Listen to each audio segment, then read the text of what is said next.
থেমে আমি থাকিনি, থেমে আমি থাকবো না। সমালোচনা আমাকে কোথাও আটকে রাখতে পারবে না। প্লেনের কাছাকাছি রেড কার্পেট রিসেপশনে অন্যান্য সিনিয়র মিনিস্টারের মধ্যে আমি শেষ মুহূর্তে গিয়ে দাঁড়ালাম। কি বললাম? ম্যাডাম, এই দায়িত্ব আমি পারবো না। কেন? আমি ছাত্র, আমার শিক্ষকরা এখনো ঢাকা বিশ্ববিদ্যালয়ের শিক্ষক, এটা আমাকে দিলেন কেন? হারিস, এই আমি ফেরত আসলে মিনারকে অন্য কোথাও দিয়ে দেবো। That was my starting journey. আর সেই আপা, গল্পটা এখানেই শেষ নয়। যাত্রা শুরুতেই কাকে ভিসি বানানো হবে, কাকে প্রো ভিসি বানানো হবে, এই নিয়ে জল্প কল্প শুরু। ডক্টর ওসমান ফারুক, আমি দুইজনই বাইরে থেকে এসেছি। আমার চেয়ে পরে আসছেন তিনি, আমি তো আগে এসেছি।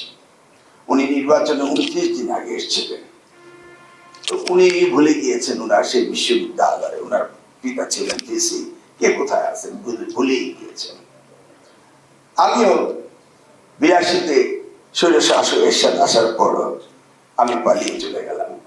আমার সহপাঠীরা মন্ত্রী হলো, গোলাম সালাম মিলন, আবুল কাসেম চৌধুরী সকলে। আমি তখন দ্বিতীয়বার ফোদ্দা করে ভেবেছিলাম।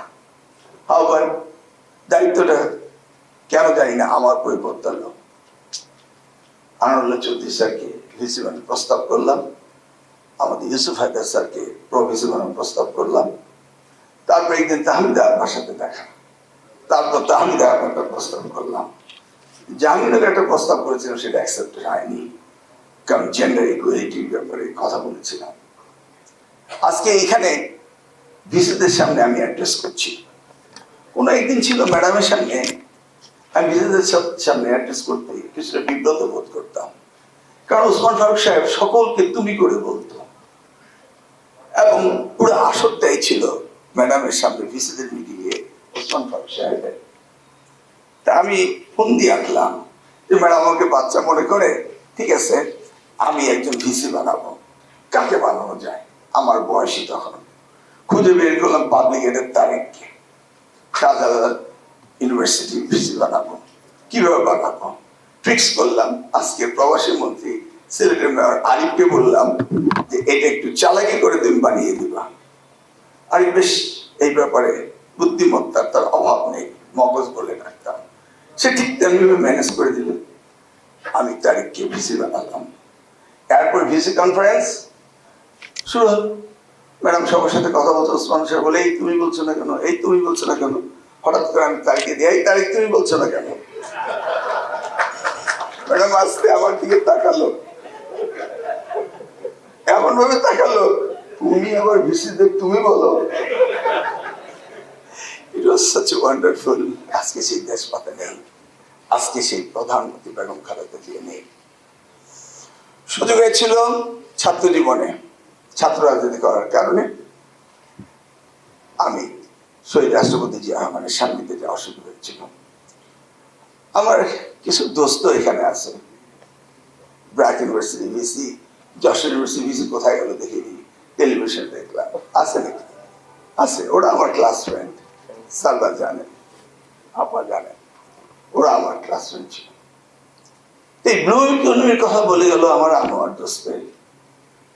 ভেবে দেখুন, 1981 সালের 17ই জানুয়ারি হিজবুল বাহারে নিয়ে গিয়েছিলেন শহীদ রাষ্ট্রপতি জিয়াউর রহমান।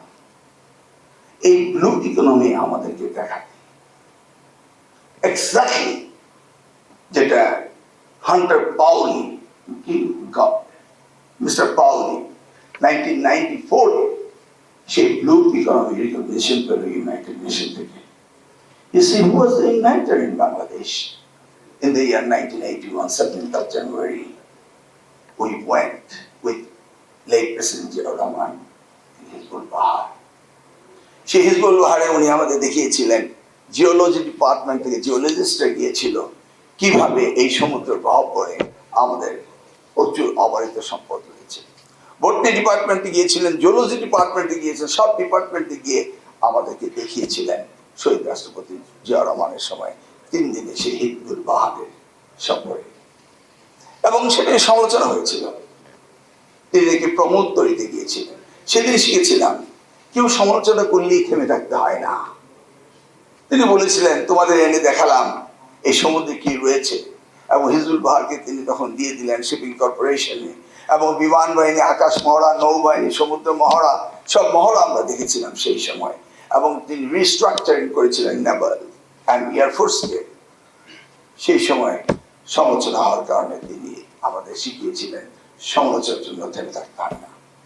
আজকে মন্ত্রিত্ব দায়িত্ব পাওয়ার পরে চারিদিকে শুধু সমালোচনাই শুনি, কিন্তু থেমে আমি থাকিনি, থেমে আমি থাকবো না। সমালোচনা আমাকে কোথাও আটকে রাখতে পারবে না।